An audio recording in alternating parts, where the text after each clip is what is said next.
is Rachel, and today I'm bringing you a top 10 video.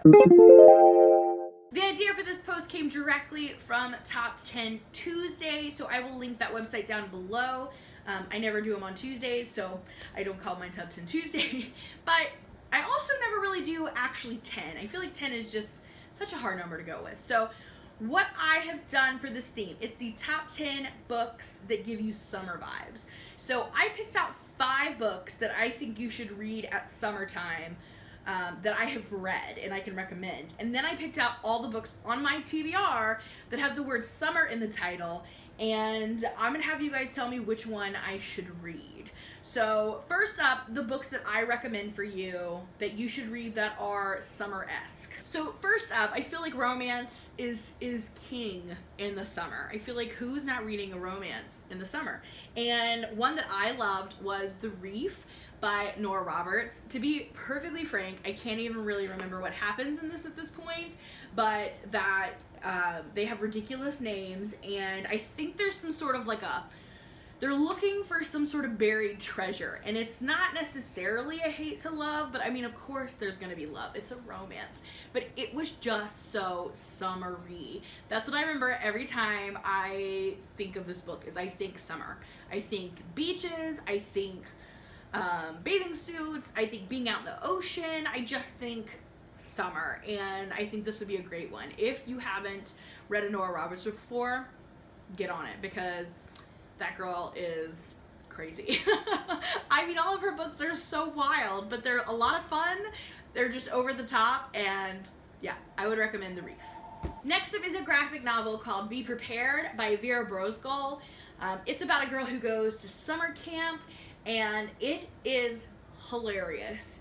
I love this graphic novel. I think it's just so funny and just so true to what I feel like away summer camp would be. I never went like away, like stay away camp, but I went to like day camps, and I do feel like this would pretty much have been my experience of like the struggle to fit in, and just all the nature. There's so much nature and outhouses and just all of the problems, but also still being able to try to find joy in moments. I just think this book is hilarious, and I feel like a big part of summer for people is summer camp, so I would recommend Be Prepared. Next, I feel like is just a classic, of course, and that is Jaws by Peter Benchley. I do feel like this is a case where I could go for people watching the movie instead of reading the book. I think they're both about equal, but I just think you're missing something really when you're reading the book, because you don't hear that sound. Do you know what I mean? You need that dun. You need it to like get the full tingles and the full effect of this one. But if you haven't read it yet, give it a read. Then maybe watch the movie if you're not going to go out and swim in the ocean, because you might not after you read this. And next are 2 books that are just set in the summertime, and I just love this first one. It is When Dimple Met Rishi. She's going to a summer like technology camp. I guess technically it's not a camp, it's more like a program, because she has just graduated from high school, and she's doing this tech thing because she really wants to get involved in the tech world for a career. She's developed this app, and she really wants to make it even better so she can get it out there in the world. And unbeknownst to her, her Indian parents have agreed to an arranged marriage for her with a boy named Rishi, and it's, oh my gosh, it's the best. I love it. I loved seeing kind of a courtship from a different perspective. I loved both of these characters. I liked that our main character is not going into this book boy crazy. I like that she's the one that doesn't know about this arranged marriage, and not the other way around, that it was not the boy who didn't know. I like that it's the boy who's a little bit more romantic, and she's a little bit more like work, business oriented. I just really liked this. I thought this was a lot of fun. I thought this was a really fresh take on like a romance. And again, it takes place in the summer, so it just feels really summery and light and fun. And if you have not read a Sonia Menon book yet, go do it. They're awesome. They're fun. Love them. They're great YA romances. Go do it. And last but not least is Asylum. This is by Madeline Rowe, and again, this takes place in the summer because it's a summer program that they're doing at a university between years of high school. And it does have a creepy cover. That's because it's kind of a creepy book. The campus building that they are sleeping at, that they're like dorming in for the summer for this program, turns out to be a former asylum, and just things go haywire from there.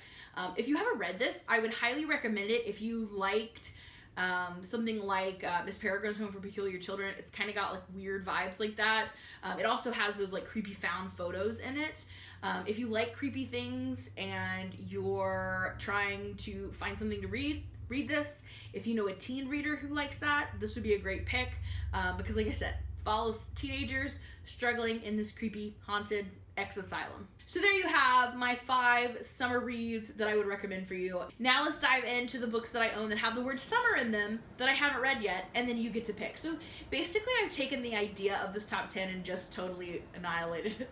I gave you a sort of top 5, and now I'm going to give you 1, 2, 3, 4, 5, 6, 7 books to pick from for me to read. So just roll with it. So the first book that I have that has the word summer in it is The Summer That Melted Everything by Tiffany McDaniel.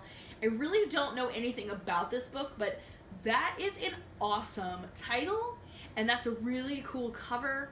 I knew more about it when I got it. I know that this is set, like, I think before in Ohio, like in the 80s. Yeah, I think it takes place in the 80s in Ohio with a heat wave. And I think this is the one where they think a boy that comes into town is actually the devil.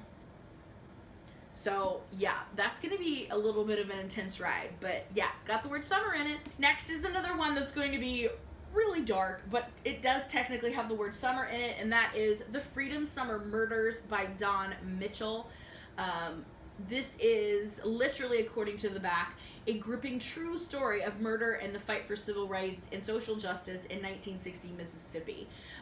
So again, not a light summer read, but technically it has the word summer in it. So this is up because obviously I haven't read this yet, and I think this is a Scholastic one. So I think at the fair I bought one for the school through our, like, the school funds that you make with the fair, and then I personally bought this one for myself for my stack that time, because I cannot go to a school book fair and not buy books for myself personally.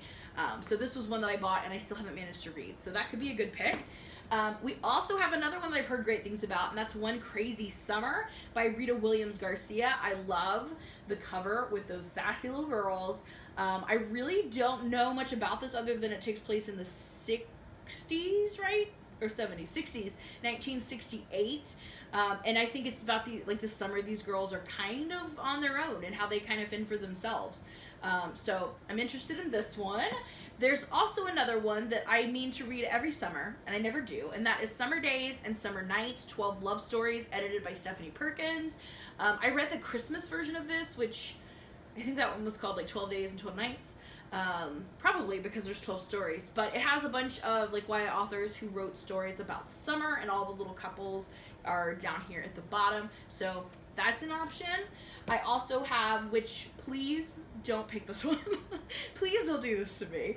I have The Summer I Turned Pretty trilogy by Jenny Han. All of them are bound up together, so that is one huge book, so please don't pick this one. I really don't know what it's about, other than the fact that I've heard good things about it, because people read, they either read this first and then went to the Laura Jean series, or they read Laura Jean first and then went to this series. But either way, I've heard good things about it, but I don't want to read this big book, so don't pick that one. Let's pretend I didn't say that.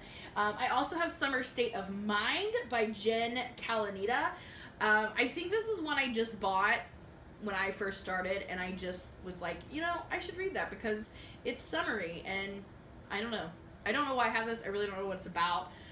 Obviously, it's probably going to be teenagers because it's a YA book. Something about social ladder. Maybe they're at camp. I don't know.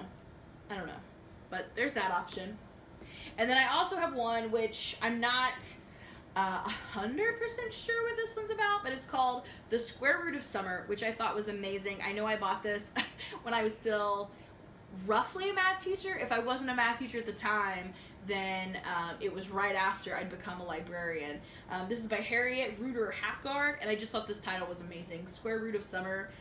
I like it. I enjoy that title. But I think she's like repeating something. I think she like repeats her summer, or they all play like super fast, or something about time warp with summer. I don't exactly remember, but that's an option. So I have these books. Let me know down below which one you think I should read this summer, because all these books, again, are books that I have not read, that I own, that have the word summer in the title. So which one are you gonna pick? Don't pick the big one. Also down below, definitely let us know some books that you think are just perfect for the summer. I'd love to know.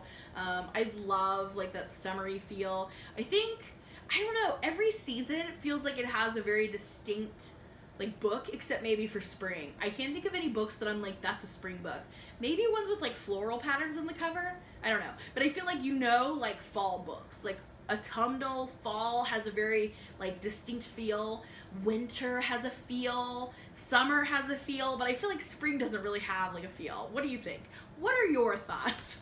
Let me know down below in the comments. And thank you so much for watching. I'll see you again soon. Bye for now.